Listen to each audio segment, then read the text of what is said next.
chase. Why she wants what ignores her. You already know this feeling from the other side. There's something that you wanted badly, that you didn't really want back though. And the less available it was, the more you thought about it, the more it occupied your mind, the more it seemed worth having. Maybe it was an opportunity. Sure, a goal, something that kept slipping out of reach. It's like, and then something else. Something that came easy. That was always available though, see? That was always right there. That was always accessible for you. But that never really required much from you, which equates to you barely thinking about it. Which in some cases is something that you really never really thought about at all. That's not a character flaw. That's how the human mind assigns value. I'm gonna say that again. That's how the human mind assigns value. We are wired to want what is scarce. We are wired to pursue what retreats. You see, we are wired to assign significance to what requires effort to obtain. And she is no different. So today I'm breaking down exactly why she chases what ignores her. Not as a game to run on her, right?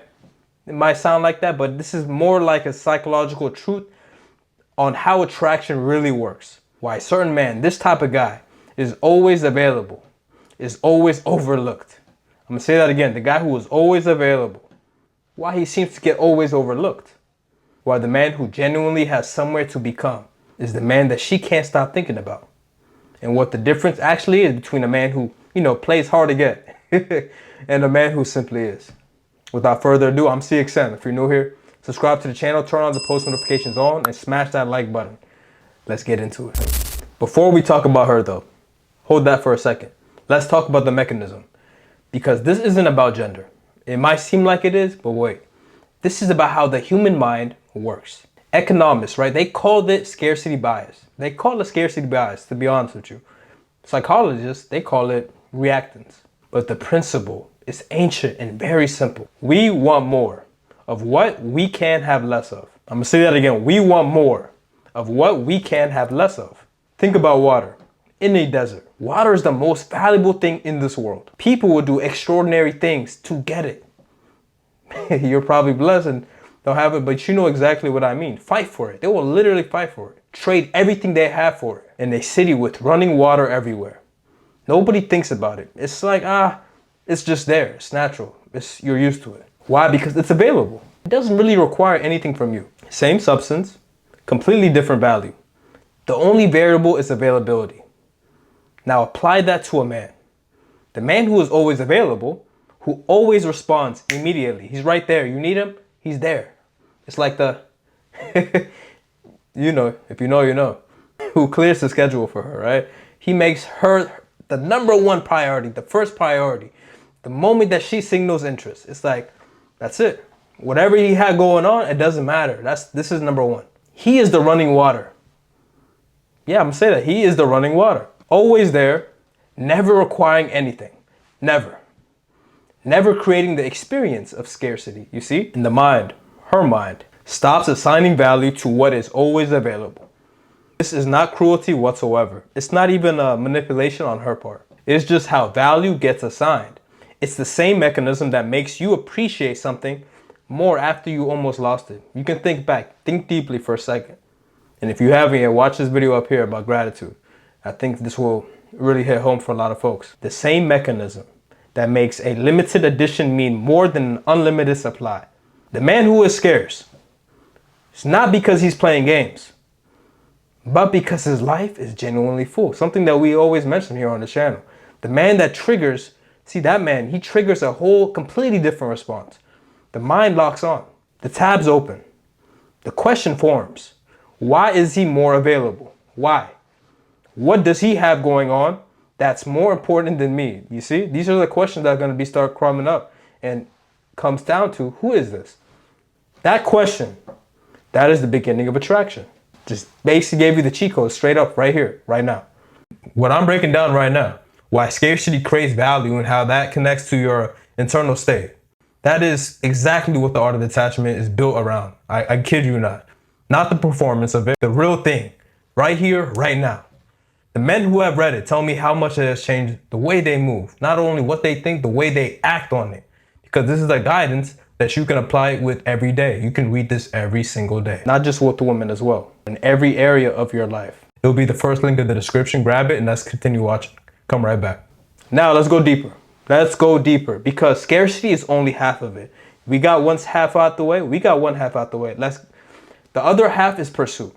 And pursuit, it does something specific to the brain that availability never can. Availability never can replace this. When we pursue something, when we pursue something, we invest effort, attention, thought, time, thought into something, thought into actually obtaining something. We start to value it more simply because we pursued it. Psychologists call this the effort justification effect. The harder we work for something, the more we believe it must be worth having. Think about two identical paintings. Not like these two, but two identical. One you bought at the store, maybe let's say $50. One that you spent 3 months tracking down. You had your eye on it, you needed it, negotiated for. Almost like you sacrificed something to obtain it. Here's a twist, they are identical. You will value the second one more. Not because of the painting though, has nothing to do with it. Because of the investment you put into getting it. Basically what you invested to getting it. She works the exact same way. The man that she had to think about, the one that she isn't really sure about, the one that she had to work to read, he didn't make it easy on her. The one who he didn't even make his interest obvious. She has no idea. She invests mental energy to figuring him out. I guarantee you this. That investment, that creates value she didn't consciously decide to assign. Does this make sense? She's not even trying to, but you see how? The man who made it easy, who showed all his card immediately, he's like, hey, I'm an open book, who left nothing to figure out. If you haven't yet, watch this video here. This exactly breaks down to that point when you get done with this one. Right, this guy, he is completely transparent about his interests from day one. There's nothing to invest in, nothing to figure out, nothing to chase. I want that to be crystal clear with every man watching right now. Without the chase, there is no investment. Without investment, the mind, it doesn't build the kind of attachment that becomes genuinely desirable. No genuine desire. This is why the man who plays it perfectly cool from the beginning, who seems totally indifferent, who gives her nothing, he doesn't win either, because that's not the chase. That's absence. And we've mentioned that on this video over here. Absence without the right context, it doesn't create desire. It creates indifference back. What creates the chase, what actually creates it, is something more specific. I want to name it exactly. Here's what most guys, they get wrong about this. And I want you to listen carefully. Write down some notes if you can. They think the chase is triggered by ignoring her, by going quiet, by withdrawing attention strategically. It's not. Simply not. The chase is triggered by a man who is genuinely occupied with something more important than managing her perception of him. If you've been watching me for a while, you know I've been saying this from the jump, from day one. You can't really act. You can't just ignore her. You actually have to be building something. You actually have to be so invested into something. That's not really, and this is why when you find that a girl's obsessed with you or whatnot, it's because you are not returning that type of energy.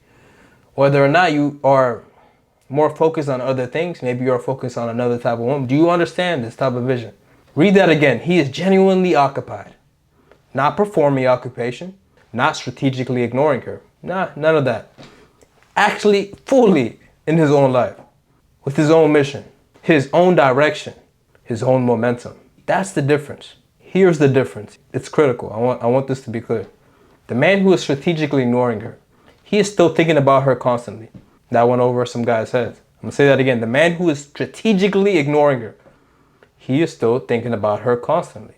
His attention is still on her, just withholding it as an expression. She can feel that. She can feel the calculation. She can feel the calculation underneath the silence. I guarantee you this. She knows when she's being played because the energy of being played feels different from the energy of genuine indifference. A man who is genuinely occupied, he isn't really thinking about her.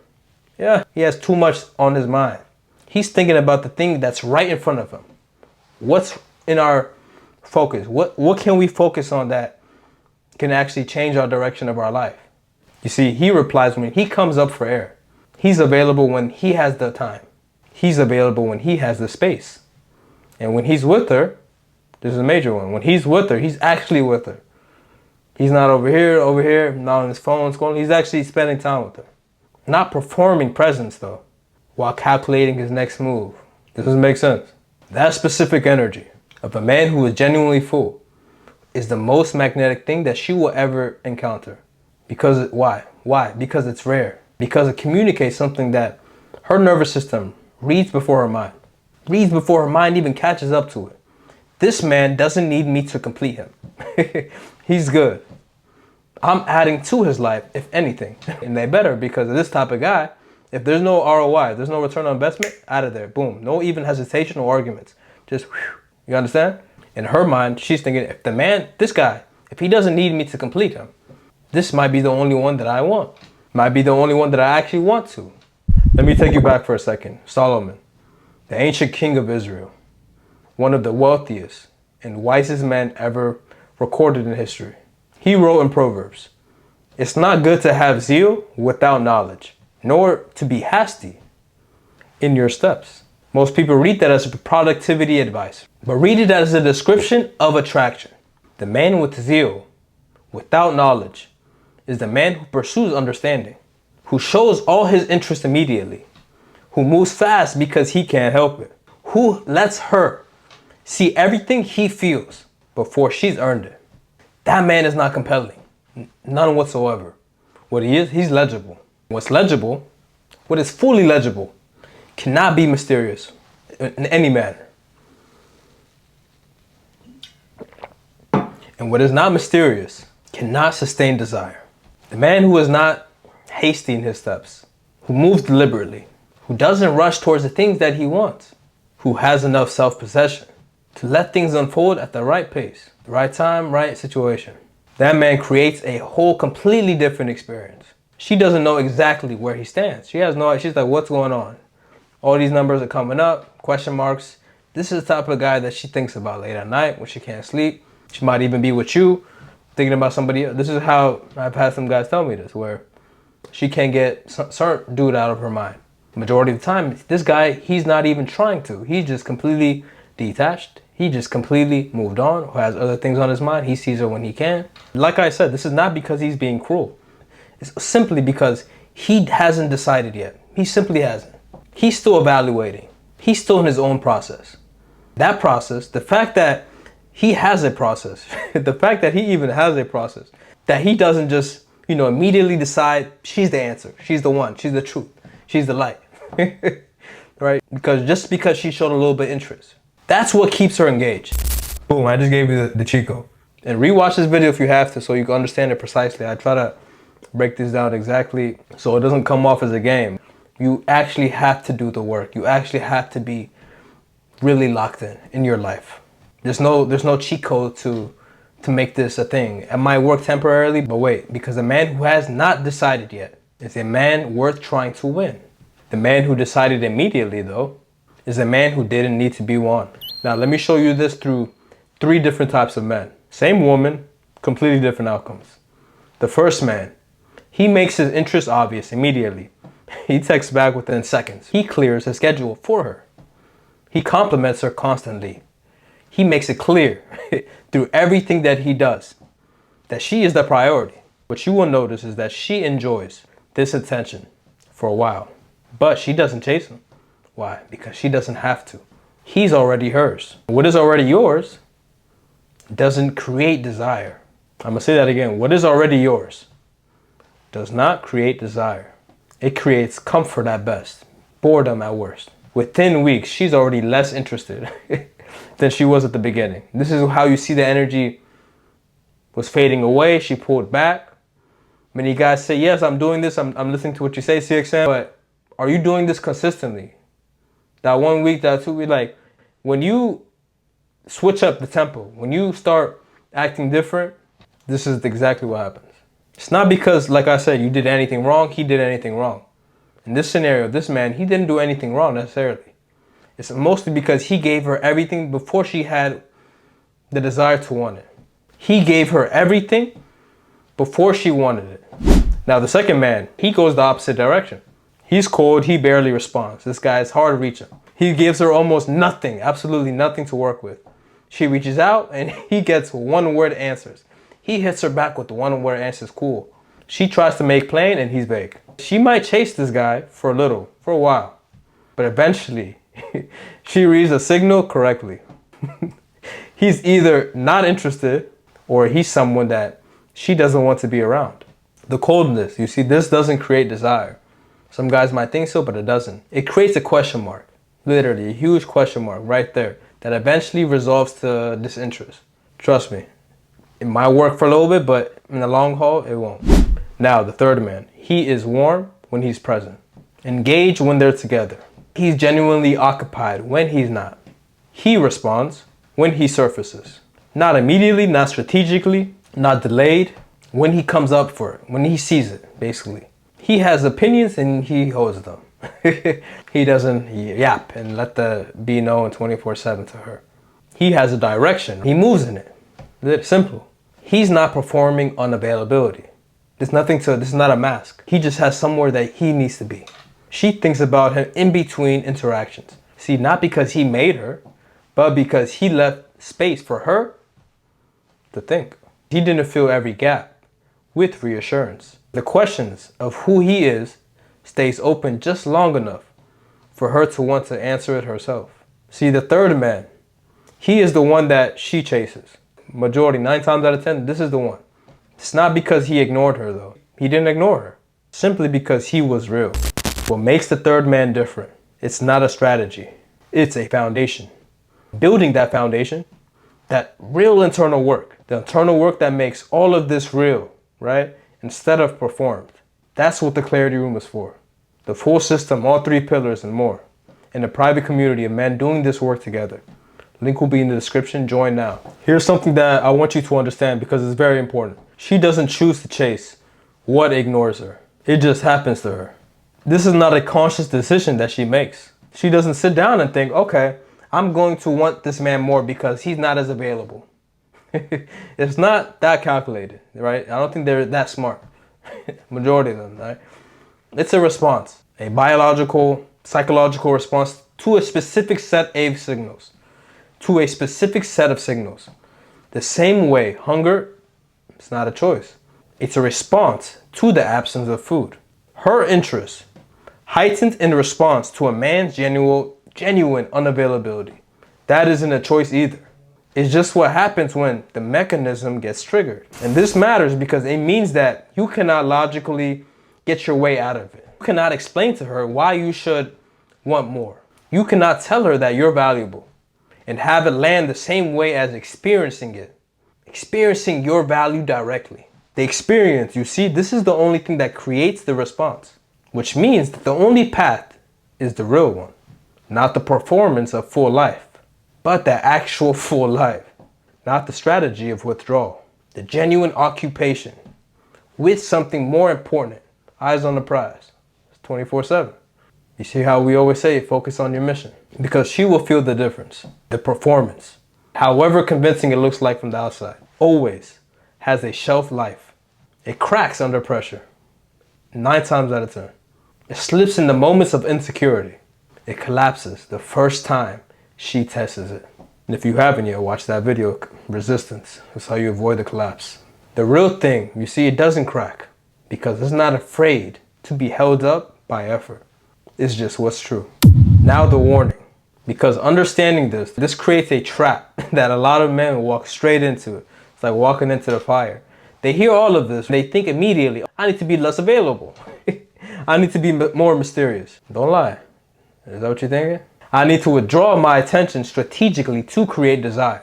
Then they respond. Then they spend all their energy trying to manage how available they appear instead of actually building that life, instead of actually building the foundation, instead of building something worth being occupied by. That's the trap. It's honestly probably the worst position, even compared to a man who's just naturally too available. Because now you're performing scarcity.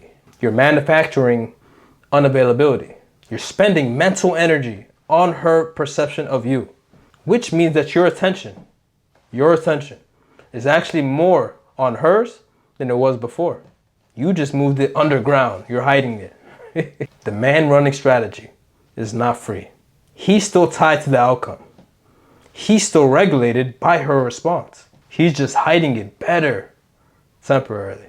Real freedom, the kind that actually creates the desire, the kind that actually creates the chase, is when the outcome, it honestly doesn't occupy you. It doesn't bother you whatsoever.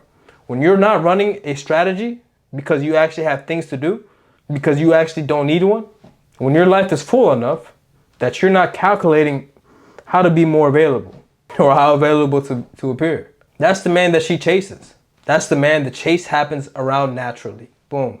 It just seems to always work with this guy.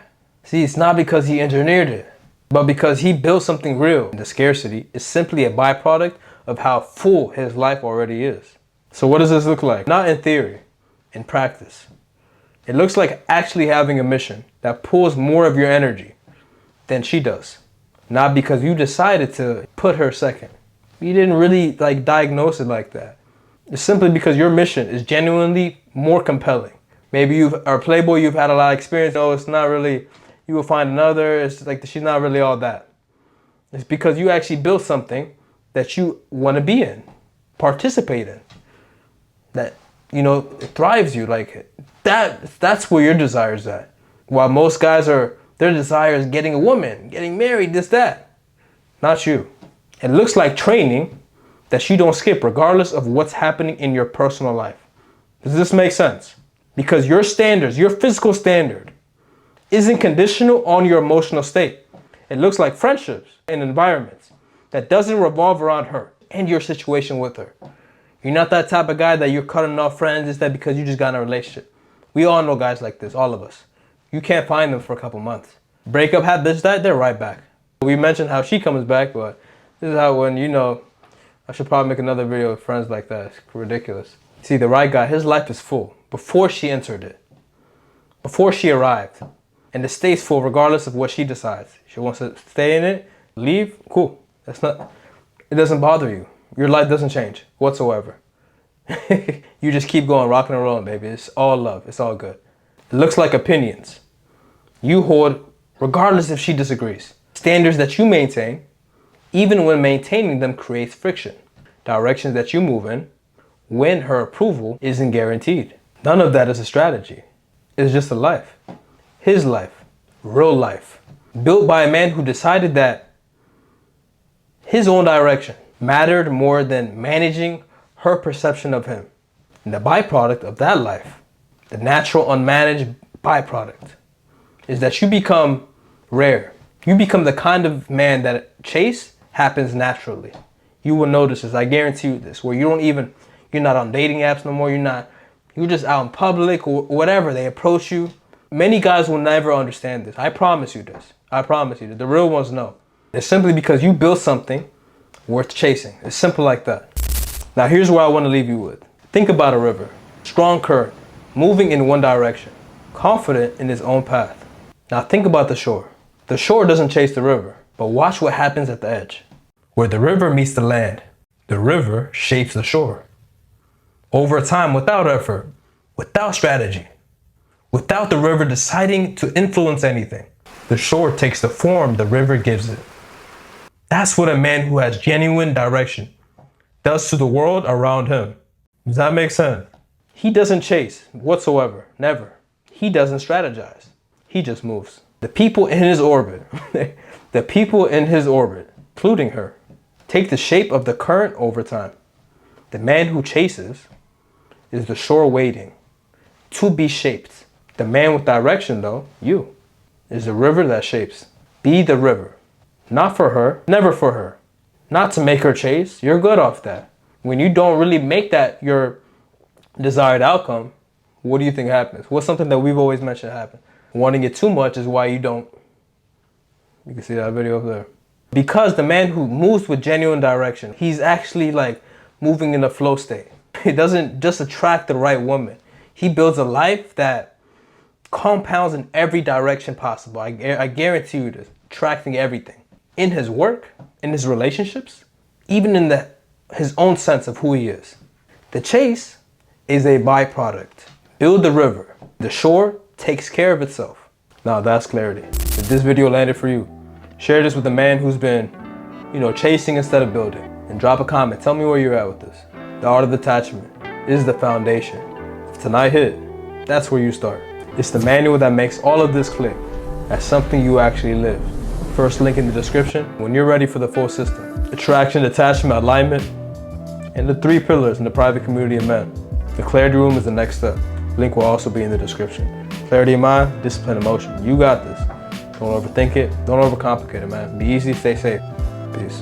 If you like this video, watch this video up next, or this one suggested for you.